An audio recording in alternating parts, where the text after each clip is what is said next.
Hello, welcome back to the interface. My name's Alex, and today we're going to be talking about something a bit different. We're going to be talking about press cars. So, quite a popular YouTuber, Doug DeMuro, published a video about a year or two ago discussing what are press cars, and it was very heavily focused on the US. It was a very good video. It explained a lot of the ins and outs of the industry, and it was quite interesting to watch back before I even did YouTube. It's quite interesting to see how it all worked. And I want to give a sort of a UK perspective on it because it is, I always describe it as a black box. By that I mean unless you know, you don't know. Like it's an industry where no one really talks about it unless you know people, and I think it should be talked about a bit more. So in this video, we're going to talk about what are press cars, how people get them, how the review process works, because it's quite fascinating. So first of all, what is a press car? So by definition, a press car is cars from the car companies that are given to the press. So if you see, for example, the reviews I do on this channel of car reviews for new cars, I always get them from the car manufacturers directly. So all the big car manufacturers have a PR team. So for example, back in the day when Top Gear used to do reviews on BBC Two, they would contact the car manufacturers, say we're doing a car review. Well, Top Gear, they'll just get given them anyway. But if you see all the stuff on YouTube, it's almost always somebody has emailed a PR people at the car company. They're asking for a car to review, and they get it for a week or so, and then they give it back basically. So that's So members of the press could be YouTubers, independent YouTubers. That's a market which, or like an area which has opened up greatly recently. As everyone is doing their own stuff on YouTube, which is awesome to see. So car manufacturers are being a bit more forthcoming in terms of independent YouTube channels and stuff. It used to be quite focused on magazines. So that's basically what a press car is. It's a car you get from the car manufacturer. You usually get it delivered to you. Occasionally you have to go and pick it up. So for example, last year I reviewed the little Honda E, and that didn't get delivered to me because I live more than 100 miles away from Honda's HQ, which is near Reading somewhere. So I went and picked it up and left my little car there for the week. I had the car, and sometimes they get delivered. So for example, while I'm recording this video, I've just stopped filming the car review of this car. So that's the Nissan Aria, and this got delivered to me. And yeah, basically that's how it works. So a common question is, how do you get them? And that was my big question when I started doing this. Is that's why I call it a black box, because it's very shrouded in mystery a little bit.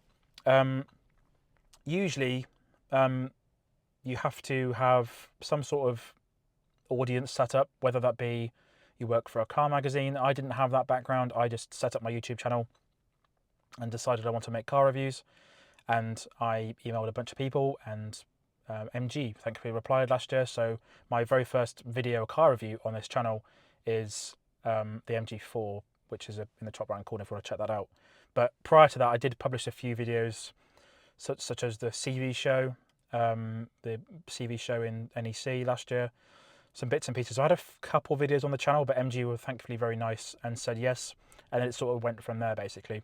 I've been quite lucky to go on certain trips and things, or drive days as they call them, not press trips, but and also review some quite cool cars. So generally you have to have some sort of audience set up on YouTube, or if you don't have that, you likely would have worked for a car magazine, such as Autocar, and gone out on your own and sort of left the car magazine world that way, if that makes any sense.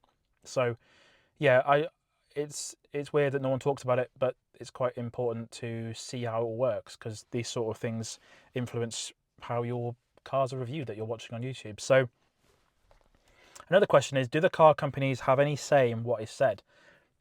Back in the 90s, I think it's sort of stopped happening now, but back in the 90s, that the car companies would take journalists on these massive trips. So I remember one, well, I don't remember it, but I remember hearing about one was 1994 when the Rover 200 was launched. That was the press thing for that was hosted in some Italian island somewhere. Everyone flew out. I think they had a couple of days each. There's a group of journalists for a couple of months they were doing this press tour basically in Italy. If you're interested, there's a documentary on YouTube. It was a BBC documentary, basically talking about Rover's demise, and it was sort of documented that that was part of it. So you can imagine that if your whole trip is sort of 90% sort of niceness and free food and hotels and stuff, that your opinion of that car is going to be quite good, and you get free gifts and all that sort of stuff. So that has stopped in recent years. That sort of those lavish trips have sort of stopped. There are a few of them happening now and again, but yeah, they they sort of could sway your opinion on the car if your whole experience is nice. So generally now in 2024 and last few recent years, what you get is either two things. You get a drive day, so there was one I did recently with the Volkswagen Golf, the new Golf. They did 2 days. Load of journalists, even the big magazines, they go to these events. You get an hour or two with the car, or hour or two with a different car, different models and stuff, and you get to film something if you're doing YouTube, or you get to make notes and write something if you're doing a car magazine review. So that's one aspect of it. You get a drive day, so you get to meet with the PR people. The other one is how it works. What I usually do is you get cars delivered to your house. So you contact the PR team, they'll deliver a car to your house. You get it for the week, and you get time to either write a review or make some notes on a review or film a YouTube video, and that's what I do. So I film YouTube videos. I have done written reviews in the past, but with the amount of videos I do, they take up a lot of time, unfortunately, so I don't really do much writing reviews as it happens anymore. But mostly YouTube here on this channel, the Interface Cars. So that's basically it. You get two different types. But back to how if a car can influence anything, no. No, they don't. They don't have any expectations, which they shouldn't do really, because it's a subjective review. You will get some people that just bash EVs. Some car journalists just have a thing against EVs, and they won't even look at the EV as a proper car, if you know what I mean. So they will give it a sort of a biased review against it. But the most important thing is you'll find that smaller channels and independent channels like my friend Jim, he will, and I as well, will give it an unbiased review and not have any agendas with it. You will get some that have agendas with them, unfortunately. So no, the car manufacturers do not have any expectations. If you bash a car and say it was rubbish, you might not get that car again, or you might not get a car from that brand again. But the thing is, you have to be fair. You can't just say this car's crap, this car's rubbish, this car's whatever it is. You have to be fair and subjective. And if the car you've driven is not very good, you just have to say, like, I wouldn't recommend this. And if you do that, your audience will respect you more for it. So yeah, basically, so that's a few of the top questions. And also, why do reviews come out at the same time? You get this with tech stuff as well, like phones and things. So for example, if you had a car that was about to be launched, or it had like a release date of, let's say, the 5th of September or something, and what would happen is a few weeks or months in advance, you get these press launch events, basically. So everyone can go to these events, do a walk around video with the car, that show their impressions, and then there's an embargo date for that car, such as, like, they'll say, I don't know, 11 p.m. on the 5th of September, all your reviews can go out. And that is basically why you see all the reviews pop up on YouTube at the same time.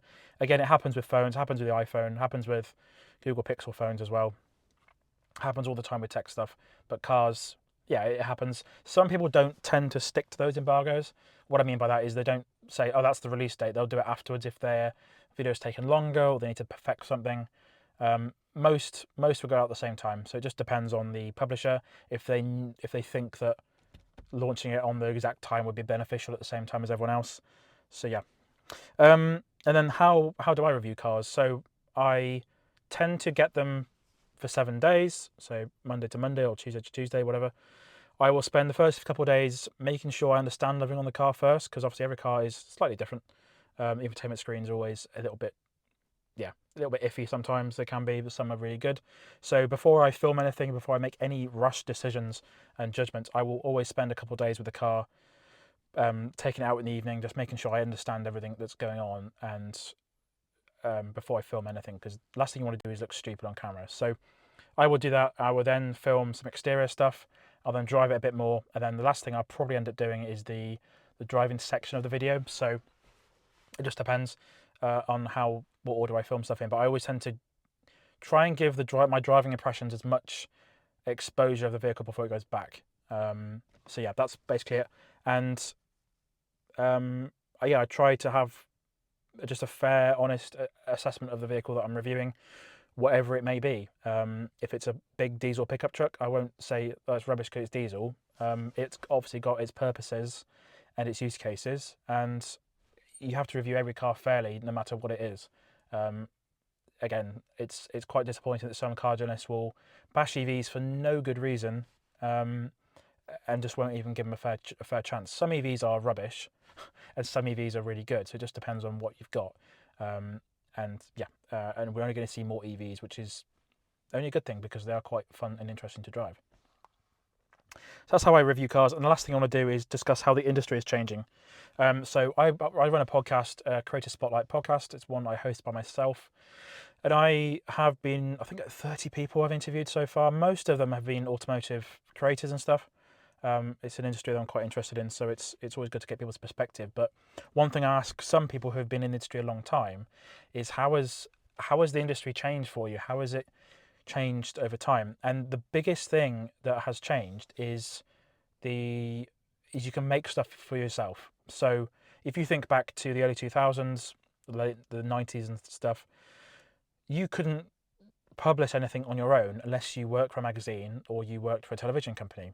And since the advent of YouTube and TikTok and blogs and things, you can become your own boss. You can publish what you want, you can write what you want, and you haven't got anyone else that is going to say, no, that's rubbish, or no, you can't say that, or whatever that may be. And the big thing is that regardless of if you don't work for a car magazine or a car TV channel or whatever, you can go and make your own stuff. And that is a huge advancement in sort of how things are reviewed.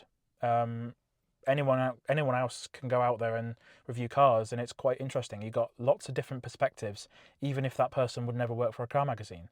So it's really good to see sort of a widening of people's reach and opinions on how cars work and how cars are reviewed. So that's basically quite an interesting point, the last bit of the video there. But overall, that's how press cars work. I wanted to make this video because it's such a, as I said, a black box, and it's a mystery to a lot of people, myself included, before I got started this channel. And I thought I'd give a nice UK perspective on the video that Doug made. And his video was really good. Yeah, basically, I hope that's been interesting and helpful. I am sat in a press car today. I'm filming this one, and I've got plenty more car reviews coming soon to this channel. If you like what this channel is publishing, please consider subscribing to this channel. Like this video if you did. My name's Alex, and I'll see you again in the next one.